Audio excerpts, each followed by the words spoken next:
Hello students, welcome to Shri Shyam online classes.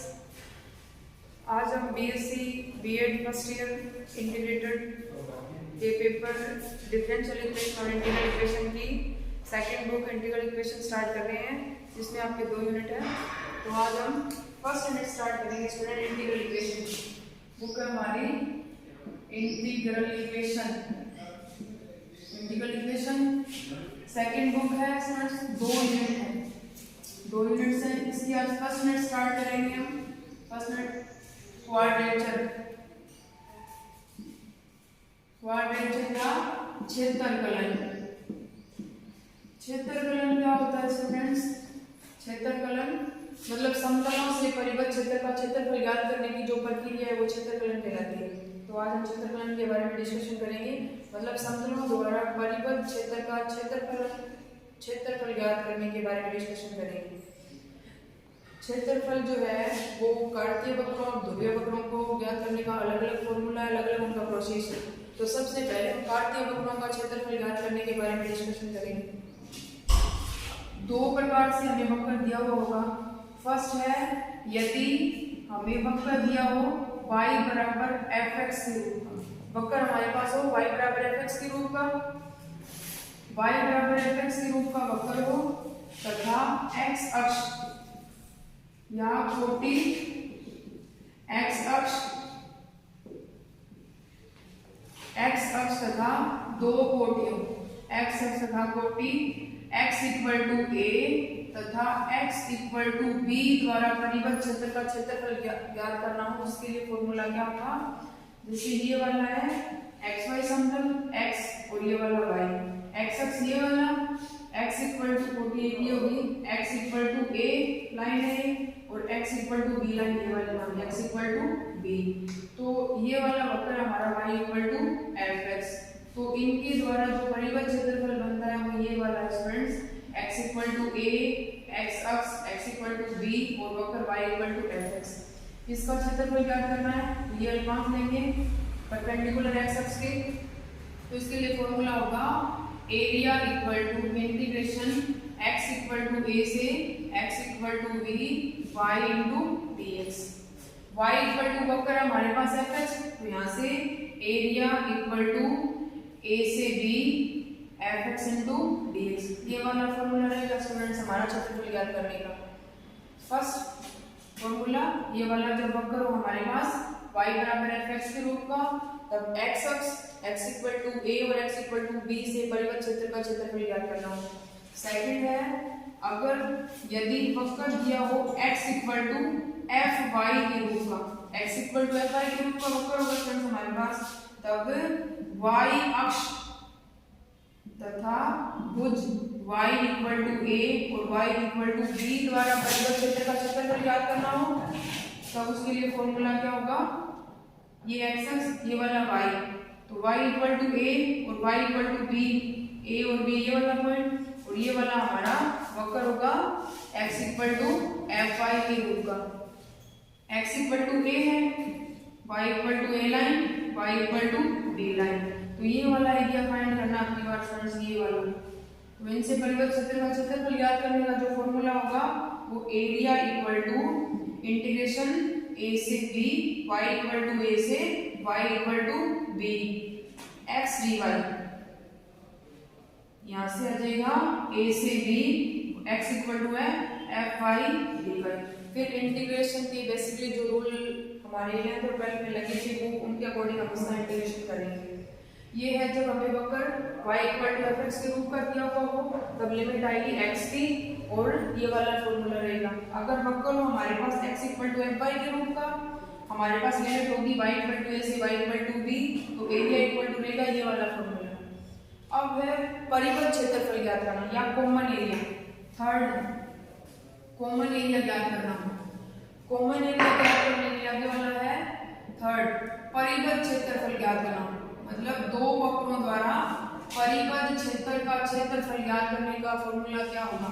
जैसे वक्र हमारे पास y1 बराबर f1x पहला वक्र, दूसरा वक्र y2 इक्वल टू f2x ये वाला दूसरा वक्र है। तो इनसे परिबद्ध क्षेत्र का क्षेत्रफल ज्ञात करना है। तो रहेगा हमारा ये एक्स अक्ष, ये वाला वाई, ये एक्स डैश, ये वाला वाई डैश।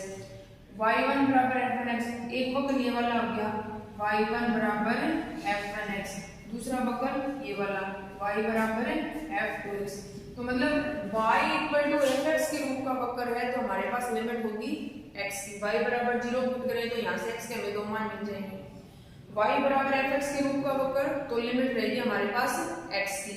तो यहाँ से ये पॉइंट फाइंड कर लेंगे हम, इनका प्रतिच्छेद बिंदु, इन दोनों को सोल्व करेंगे तो प्रतिच्छेद बिंदु आ जाएगा। जैसे यहाँ से हमारे पास x का मान आ गया a और y का मान, जैसे कुछ भी y का मान आ गया y मान लिया y1, इधर आ गया मान x का b और इसका आ गया y2। तो ये वाला x equal to a line है और ये वाली x equal to b line है। y बराबर fx के रूप का वक्र तो लिमिट होगी x की। तो कॉमन एरिया परिबद्ध क्षेत्रफल ये वाला फाइंड करना है तो ये परपेंडिकुलर क्या लेंगे इनके अल्पांश लेंगे, मतलब पहले ऊपर वाला वक्र लेंगे फिर नीचे वाला वक्र लेंगे। तो इसका मतलब है area equal to common area equal to integration x equal to a से x इक्वल टू b। आगे वाला वक्र है ऊपर वाला, पहले ये वाला ऊपर वाला वक्र y2, ये आ जाएगा y2 minus y1 into dx। ठीक है स्टूडेंट्स, एरिया इक्वल टू आ जाएगा यहाँ से x इक्वल टू या a से b, y2 का मान है f2x minus f1x into dx। ये वाला है कॉमन एरिया फाइंड करने का फॉर्मूला। इसी के अकॉर्डिंग अगर वक्र हमारे पास आ जाए x equal to f1y, x2 equal to f2y के रूप का, तब लिमिट आएगी y की और लिमिट आएगी y की और इधर आ जाएगा f2y f1 into dx dy। ठीक है स्टूडेंट्स, सिमिलर फॉर्मूला होगा। अब इन पर आधारित कुछ क्वेश्चंस हम करते हैं फर्स्ट ए एक्सरसाइज की। एग्जांपल्स है स्टूडेंट्स वो आपको करने हैं। वैसे क्षेत्रफलन को करने से पहले आपको कर्व ट्रेसिंग का ज्ञान होना चाहिए। कर्व ट्रेसिंग एसिम्प्टोट कहने का मतलब है डिफरेंशियल इक्वेशन का आपको ज्ञान होना चाहिए कि डिफरेंशियल इक्वेशन में हमारे पास कर्व ट्रेसिंग के लिए क्या क्या टॉपिक्स लगते थे, उनका आपको बेसिकली नॉलेज होना चाहिए। तो फर्स्ट ए एक्सरसाइज, उसके क्वेश्चन स्टार्ट करते हैं। स्टार्टिंग में फर्स्ट क्वेश्चन डेफिनेशन है, थर्ड क्षेत्रफल की डेफिनेशन है, फिर वक्र के अकॉर्डिंग दो वक्र थे, y बराबर f1x है, y बराबर f2x है। इस तरह का वक्र हो तो कौन सा फॉर्मूला है, परिबद्ध क्षेत्रफल का क्षेत्रफल ज्ञात करने का फॉर्मूला है। तीन क्वेश्चन है, 4 नंबर क्वेश्चन स्टार्ट करते हैं। क्वेश्चन नंबर 4 है हमारे पास।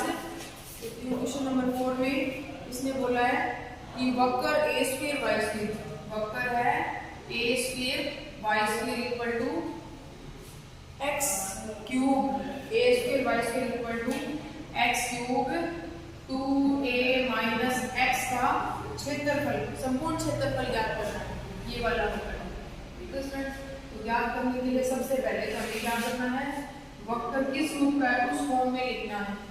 y है तो वक्र हो जाएगा y square equal to x cube 2a minus x upon a square. Equation number first मतलब वक्र है y बराबर fx के रूप का। सबसे पहले तो कर्व बनाना है कि कर्व बनता कैसे है, वक्र क्या बनेगा। तो सबसे पहले हम क्या देखते हैं, x या y की घात देखते हैं। अगर x की घात सम है तो वक्र है वो y के प्रति सममित होगा।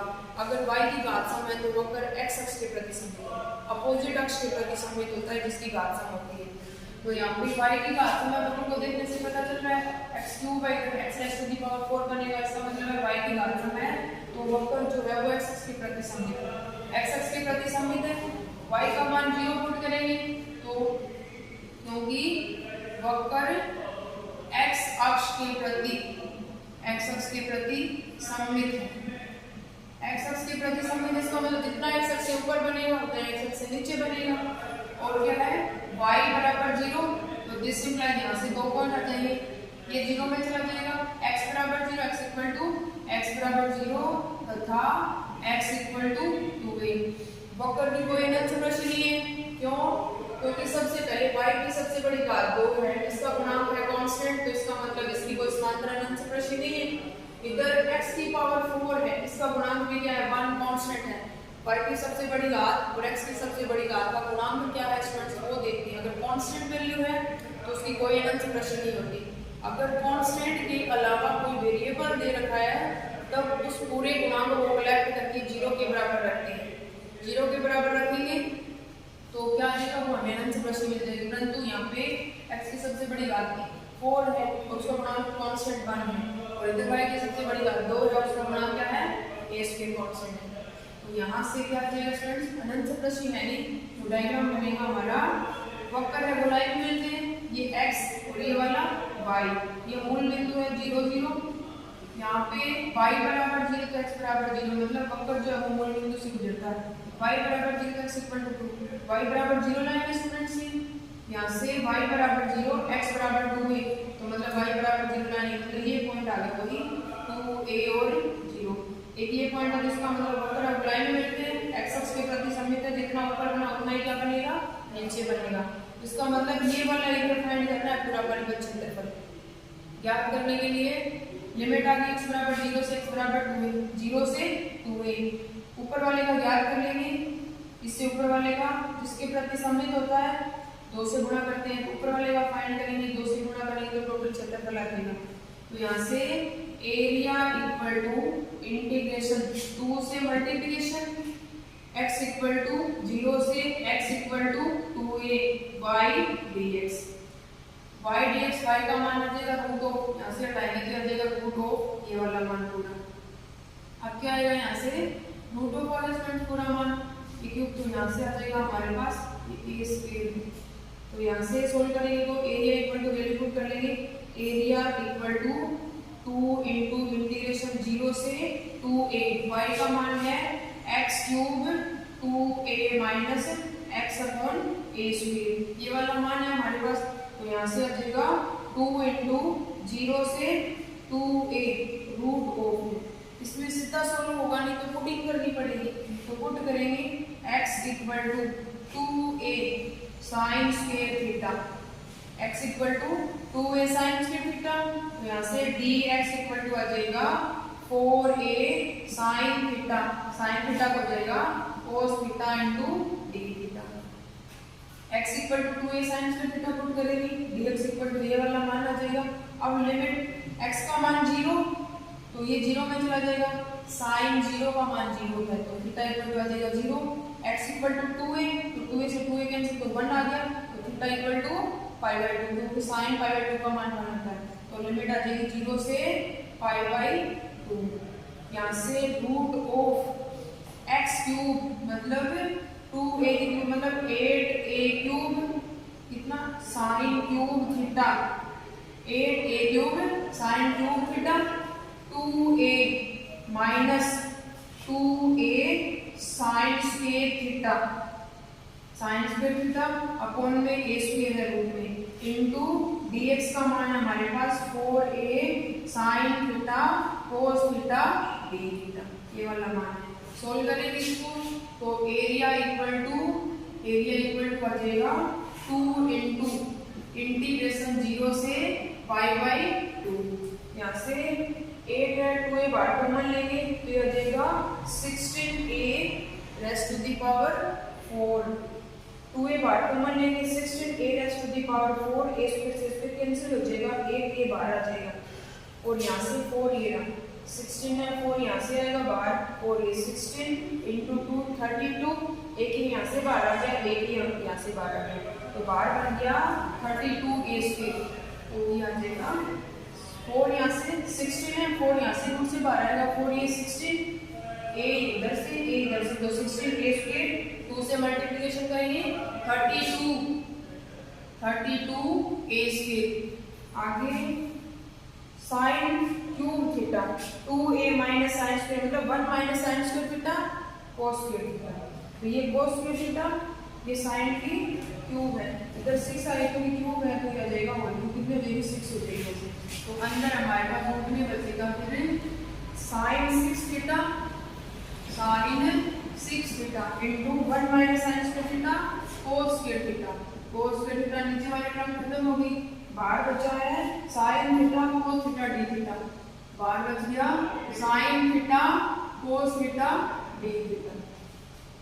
इधर आ जाएगा 32a स्क्वायर 0 से π/2 sin 6 थीटा है। इसको लिखेंगे स्क्वायर की या होल क्यूब की स्क्वायर लिख सकते हैं। तो इसका मतलब क्यूब यहाँ से बाहर आएगा और sin थीटा ये रहता है, जाएगा sin 4 थीटा cos थीटा, एक ये बाहर आएगा, एक ये cos थीटा बाहर आएगा, तो ये जाएगा cos स्क्वायर थीटा इनटू। अब यहाँ तक आने के बाद आपको इस तरह के क्वेश्चंस, मतलब इस तरह के टर्म को सॉल्व करने के लिए कुछ फॉर्मूले यूज करने हैं गामा फंक्शन के। तो फॉर्मूले क्या है स्टूडेंट्स? गामा फंक्शन का फॉर्मूला है गामा सूत्र से। गामा सूत्र होता क्या है स्टूडेंट्स? जब हमारे पास इंटीग्रेशन हो 0 से π/2 sin m theta cos n theta into d theta, इस रूप का हमारे पास इंटीग्रेशन, उसको सोल्व करने का फॉर्मूला हमारे पास है गामा m+1/2 m+1/2। ये गामा का नोटेशन है, ये वाला गामा m+1/2 गामा n+1/2, नीचे आ जाएगा 2 गामा m+n+2/2, ये वाला फॉर्मूला। एक ये फॉर्मूला है, इसके साथ दो फॉर्मूले और यूज होंगे। गामा n+1 का जो मान है, जब गामा हमारे पास क्या होगा? रेशनल नंबर हो, p/q के रूप की संख्या हो, तो उस कंडीशन में इसका फॉर्मूला रहेगा n गामा n। जब n क्या हो? पूर्णांक ना हो, पूर्णांक नहीं हो, उस कंडीशन में ये वाला फॉर्मूला यूज करेंगे। n+1 गामा एक है, n+1 गामा का मान फैक्टोरियल होता है जब n एक पूर्ण अंक हो, पूर्णांक हो, उस कंडीशन में गामा n+1 का जो मान है वो फैक्टोरियल होता है।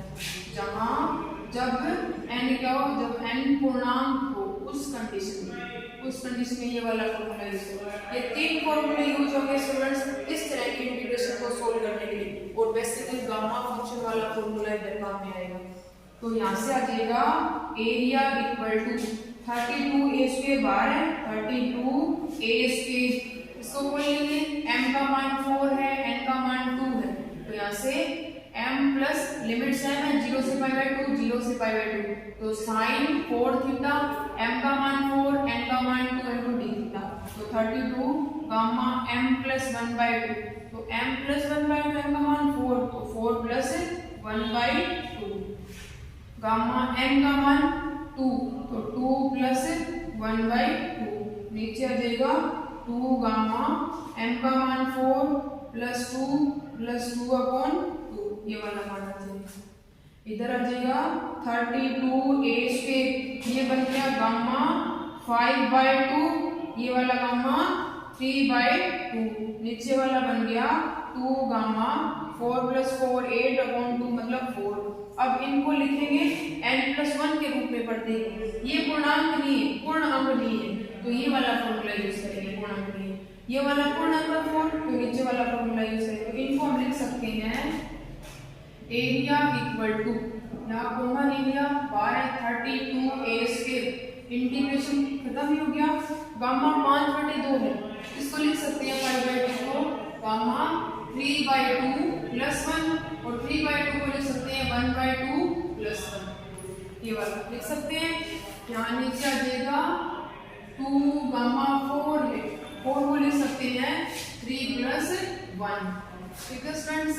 तो यहाँ से आ जाएगा 32a स्क्वायर गामा 3/2 + 1 मतलब n+1 गामा है, तो ये वाला फॉर्मूला यूज करेंगे n गामा है, n का मान 3/2, तो 3/2 गामा, तो यह 3/2 गामा 3/2, ये है n+1 पूर्णांक नहीं है, यह जाएगा इनटू 1/2 गामा 1/2, और नीचे वाला 2 है, 2 इनटू पूर्ण अंक है, तो इसका मान आ जाएगा फैक्टोरियल n, ये वाला मान यूज करेंगे, तो यहाँ से आ जाएगा फैक्टोरियल। ठीक है स्टूडेंट्स, एक फॉर्मूला और होता है गामा 1/2 की जो वैल्यू है वो होती है √π। ये चार फॉर्मूले आपको याद रखने हैं, तीन बेसिकली ये वाले फॉर्मूले और एक ये वाला मान गामा √1/2 का मान कितना होता है √π, गामा 1/2 का मान √π। तो यहाँ से आ जाएगा 32a स्क्वायर। अब फिर इसको लिख सकते हैं आगे 1/2, ये 3/2 को ये लिखा तो ये लिख सकते हैं। फिर एक बार और यूज हो जाएगा गामा फंक्शन वाला फॉर्मूला, तो आ जाएगा 1/2 गामा 1/2, इधर आ जाएगा 3/2 इंटू इधर से 1/2 बाहर आएगा 1/2 इंटू गामा 1/2 इंटू 1/2 गामा 1/2, नीचे हमारे पास 2 इंटू फैक्टोरियल 3 को लिख सकते हैं 3 इंटू 2 इंटू 1, काट लेंगे। अब जो बचेगा यहाँ से लिख लें 32a², ये 3 ऊपर रह गया 3 रूट गामा 1/2 है, इधर गामा 1/2, इसका मान रूट पाई, इसका मान रूट पाई, इसका मान आ गया पाई, 3 ऊपर है, नीचे हमारे पास टर्म आ जाएगी 2 इंटू 2 इंटू ये हो जाएगा 2 इंटू 3 इंटू 2 इंटू 1, ये वाले टर्म 3 से 3 कैंसिल हो गया, तो यहाँ से आ जाएगा 4 4 16, फिर आ जाएगा हमारे पास 16 2, तो ये आ जाएगा, तो यहाँ से 2 2 ये वाला कैंसिल हो गया, और कोई टर्म रहती है बात, तो यहाँ से 1 2 ये रहा 1 2 ये रहा 1 2 3 4 5 1 2 3 4 और गुणा में 2 1, तो ये 2 से 2 कैंसिल हो गया, 32 से 32 कैंसिल हो गया, ऊपर बचा हमारे पास ओनली πa², तो πa², तो एरिया टोटल एरिया कितना आ गया इसका πa², तो इस तरह के क्वेश्चन सोल्व ऐसे करते हैं आप क्वेश्चन, ठीक है। एक क्वेश्चन और है, क्वेश्चन नंबर 5 देखिए, जो इस तरह के क्वेश्चन होंगे एरिया फाइंड करने वाले, तो सबसे पहले आपको डायग्राम बनाना है, किस अक्ष के प्रति संबंध है, कितने से मल्टीप्लिकेशन करना है, और बेसिकली बीच में ये वाला फॉर्मूला यूज करना है, ज्यादातर ये वाला फॉर्मूला यूज करना है क्षेत्रफल ज्ञात करने के लिए, ये वाला फॉर्मूला, ये टर्म्स और एक गामा 1/2 का मान रूट पाई, 3 चीजें आपको 4 चीजें आपको याद रखनी है। आगे है क्वेश्चन नंबर 5, क्वेश्चन नंबर 5 जो है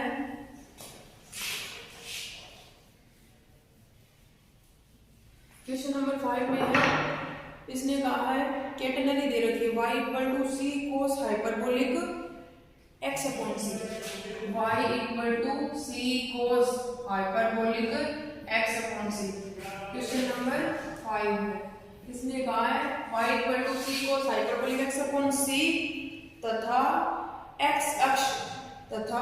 अक्ष इसने बोला है x अक्ष और x = 0 से x अक्ष तथा x = 0 से x = a, x बराबर 0 से x बराबर a से परिबद्ध क्षेत्रफल ज्ञात करना है।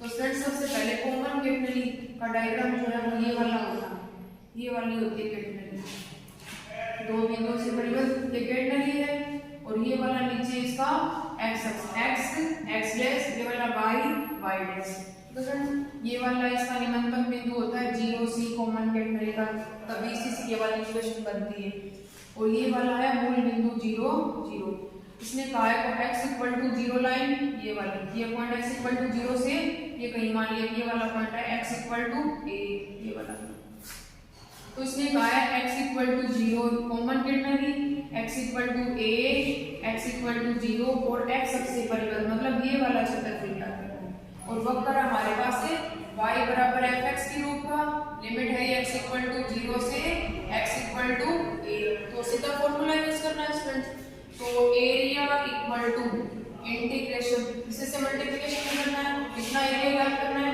यहाँ से आ जाएगा 0 से a इंटू y dx जो हमारा वक्र है, तो यहाँ इंटीग्रेशन 0 से a, y का मान है c cos hyperbolic x/c into dx, तो यहाँ से आ जाएगा 0 से a, c बाहर ले लिया, cos hyperbolic x/c into dx, इसका इंटीग्रेशन होता है sin हाइपरबोलिक x/c, तो यहाँ से आ जाएगा c बाहर स्टूडेंट्स, जाएगा sin हाइपरबोलिक x/c, लिमिट है हमारे पास 0 से a, लिमिट पुट करेंगे तो यहाँ से आ जाएगा c बाहर sin हाइपरबोलिक a/c, और sin 0 पुट करेंगे, sin 0 का मान 0, तो ये देगा 0, तो यहाँ से एरिया आ गया टोटल इसका, एरिया = तो स्टूडेंट्स इस तरह से एरिया फाइंड करने के लिए हमें क्वेश्चन सोल्व करने हैं, ठीक है। इसके नेक्स्ट क्वेश्चन है कुछ जो आपको करके देखने हैं, मैं डायग्राम बना देती हूँ, यहाँ पे है क्वेश्चन नंबर 6 है,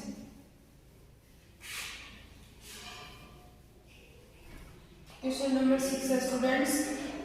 6 के दो पार्ट है। फर्स्ट पार्ट है हमारे पास x square y square equal to a square y square minus x square, ये वाला है। तो सबसे पहले स्टूडेंट्स इसका डायग्राम बनाना है। इसने कहा है वक्र तथा उसके अनंत सप्रशी से परिबद्ध क्षेत्रफल ज्ञात कीजिए। तो ये वाला वक्र है हमारे पास। सबसे पहले तो इसका डायग्राम बनाना है। इसने कहा है वक्र तथा इसकी अनंत सप्रशी से परिबद्ध क्षेत्रफल ज्ञात कीजिए। तो वक्र है y स्क्वायर बराबर कितना है स्टूडेंट? y स्क्वायर बराबर क्या आ जाएगा, पहले सोल्व कर लेते हैं। x square y square equal to a square y square minus a square x square. x square y square equal to a square y square minus a square x square. ये वाला term इधर ले आएंगे तो x square minus a square y square बाहर आ जाएगा। x square minus a square y square बाहर हमारे पास यहाँ से आ जाएगा equal to a square x square. a square minus का a स्क्वायर x स्क्वायर। तो यहाँ से है ये यहाँ इसको लिख देंगे a square minus x square. यहाँ से माइनस का साइन कॉमन लेंगे बाहर, y square equal to a square x square बच जाएगा। y स्क्वायर इक्वल टू आ जाएगा a square x square upon a square minus x square. ये वाला मतलब ये वाला वक्र बन गया इसमें हमारे पास इक्वेशन नंबर फर्स्ट वाली। अब देखिए ये वक्र बना है। सोल्व करने के बाद इसने कहा है कि निम्न वक्र तथा इसके अनंत सप्रशी से परिबद्ध क्षेत्रफल ज्ञात कीजिए। तो सबसे पहले इसमें देखते हैं किसकी घात सम है। इसमें x की भी घात सम है, पूरे में देखो फ्रेंड्स x की घात सम है और y की घात सम है। इसका मतलब है कि जो वक्र दिया गया वो दोनों अक्षों के प्रति सममित है। दोनों जितना x अक्ष से ऊपर बनेगा उतना x अक्ष से नीचे बनेगा, जितना x अक्ष से इधर बनेगा उतना x अक्ष से इधर, मतलब दोनों अक्षों के प्रति सममित है। इसका मतलब है y स्क्वायर बराबर ये वाला वक्र है हमारा। तो यहाँ से आ जाएगा दोनों अक्षों के प्रति सममित। y की सबसे बड़ी घात 2 है, उसका गुणांक क्या है? ये पूरा है। इसका मतलब ये इसकी एक अनंत सप्रशी है। अनंत सप्रशी देखिए, अनंत सप्रशी। तो यहाँ से अनंत सप्रशी आ जाएगा हमारे पास है कितना है a square minus x square बराबर 0 x equal two plus minus a। ये इसकी अनंत सप्रशी है x equal two plus minus a। अनंत सप्रशी आ गई हमारे पास। अब पॉइंट देखो इसमें y का मान 0 तो x का मान 0। इसका मतलब है कि वक्र ओनली मूल बिंदु से पास होता है, क्योंकि y बराबर 0 तो दिस इंप्लाइड इधर 0 पुट करेंगे 0 में, तो यहाँ से x बराबर भी कितना आएगा 0।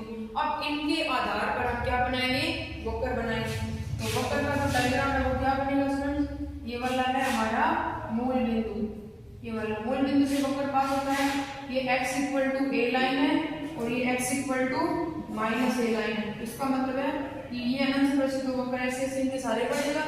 x अक्ष के प्रति सममित है स्टूडेंट्स। तो यहाँ से नीचे भी ऐसे बनेगा और इधर भी ऐसे बनेगा, क्योंकि दोनों अनंत सप्रशी। अनंत सप्रशी के सारे क्या होता है, वक्र उनके सारे अनंत की ओर बढ़ता है। इसका मतलब ये जीरो लाइन ये a। इसका मतलब इस एक एरिया का फाइंड करके 4 से मल्टीप्लिकेशन कर दी, मतलब x इक्वल टू 0 से x इक्वल टू a और ये वाला हमारा वक्र। तो मतलब कितना फाइंड करके 4 से मल्टीप्लिकेशन कर दें तो यहाँ से आ जाएगा एरिया इक्वल टू 0 से a 4 से मल्टीप्लिकेशन y इंटू dx। तो यहाँ से आ जाएगा एरिया इक्वल टू 4 इंटू 0 से a। y का जो मान है वो root of a square x square upon root of a square minus x के ऊपर भी रूट इंटू dx।